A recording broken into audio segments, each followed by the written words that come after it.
چاہے اس مسئلے کو دبانے کی ہمیشہ کوشش کی ہے. ہونا تو یہ چاہیے تھا کہ جہاں تک میلاد پاک کا جلوس ہیں اور متبرک راتیں ہیں جہاں پر ہزاروں مسلمانوں کا اجتماع ہوتا ہے، جیسے کہ شب برات ہے، شب معراج ہے، اب آئندہ آنے والی شب قدر رمضان میں، آئندہ دنوں میں، تو اس میں اگر ریزولوشن لیا جاتا، اس میں عوام کو، مسلمانوں کو کی مانگ کے تعلق سے آواز اٹھائی جاتی تو حکومتیں بھی دہل جاتی. لیکن ایک پری پلان طریقے سے مسلمانوں کو افیون کی گولی دی جا رہی ہے.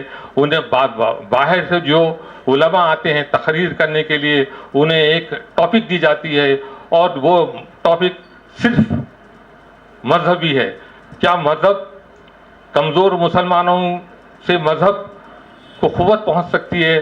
یا میرے آقا کا فرمان ہے کہ اللہ تعالیٰ طاقتور مسلمان کو پسند کرتا ہے.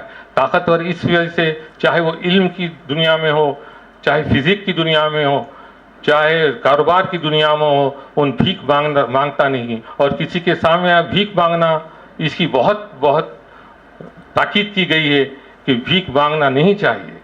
تو میں یہ بتلانا چاہ رہا تھا کہ ہماری مذہبی قیادت کا یہ عالم ہے کہ جب فورم ملتا ہے تو دنیاوی معاملات کے تعلق سے کچھ ذکر اس وجہ سے نہیں کرتے کہ ان کے آقا کو ناگوار گزرنا نہ پڑے، اس لیے کہ ان کا پیکٹ رہتا ہے ریاستی حکومت کے جو ہے فرما روانوں سے، ریاستی حکومت کے چیف منسٹر سے.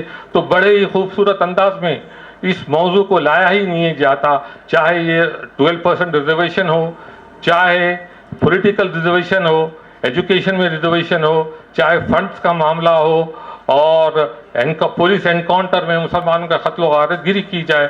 اس تعلق سے کسی بھی وقت مجھے شرمندگی سے یہ بات دہرانی پڑتی ہے کہ ہمارے مسلم سیاستدانوں نے اور مسلم علماء، جب مسلم علماء کا گراؤنڈ ریالٹی سے اتنی دوری ہے، مجھے تعجب ہوتا ہے. اور میں یہاں ہمارے پروفیسر وید کمار صاحب سے جاننا چاہوں گا کہ جو ہے انہوں نے اس ٹاپک کو کس لیے یہاں پر چنا، اور جبکہ ہمارے ہی لوگ اس ٹاپک سے باہر بھاگ رہے ہیں. اور یہ دوران گفتگو میں یہ بتلاتا چلوں کہ ہمارے چیف منسٹر صاحب نے ایک 12 مہینے کے بعد کمیٹی قائم کی، سدھیر کمیٹی، جس کا قانونی کوئی جواز ہی نہیں.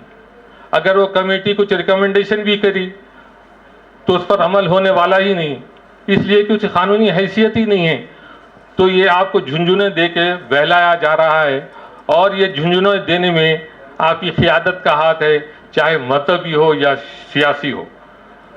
تو یہ جھنجھنوں سے کو آپ کو پھینکنا پڑے گا. سدھیر صاحب کی زیر قیادت جو کمیٹی بنائی گئی ہے، وہ کمیٹی بھی نامکمل ہے.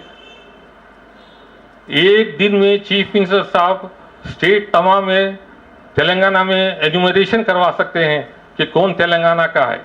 اور 12 مہینے گزرنے کے بعد بھی ہمارے سی ایم صاحب، آپ کا اعلان رہتا کہ میں بہت ضدی ہوں، میں جو بولتا ہوں کرتا ہوں. تو آپ ہی نے بولا تھا جو دوران تحریک کہ میں بہت جلد ریزرویشن ایشو کا سیٹلمنٹ کروں گا اور 12% مسلمانوں کو ریزرویشن دوں گا. یہ 12 مہینے گزرنے کے باوجود بھی اس تعلق سے کچھ حرکت میں نہیں آنا. مسلمانوں میں تشویش ہو رہی ہے، اور مسلمان آپ کی ہر حرکت کو سمجھ رہا ہے. آپ سمجھ رہے ہیں کہ مجبور ہے، مجبور نہیں ہے. جس وقت اپنا ووٹ استعمال کرے گا، جیسا کہ تلنگانہ اسٹیٹ کے قائم ہونے کے سلسلے میں ووٹ اس نے سیاسی قیادت کے، مسلم سیاسی قیادت کے خیالات کے باوجود آپ کا ساتھ دیا، آپ پہ اعتماد کیا. آپ اس اعتماد کو ٹھیس مت پہنچائیے. اور تلنگانہ پبلک سروس کمشنر کے طرف سے یہ اعلان آ رہا ہے 1,07,000 جائیدادوں پر تقررات ہونے والے ہیں. 1,07,000 میں جائیدادوں پر اگر تقررات کے لیے نوٹیفیکیشن ایشو ہو رہا ابھی، اگر ایشو ہو گیا، اپائنٹمنٹ ہو گئے، تو پھر جو ہے 30 سال تک ہمیں ٹھہرنا پڑے گا.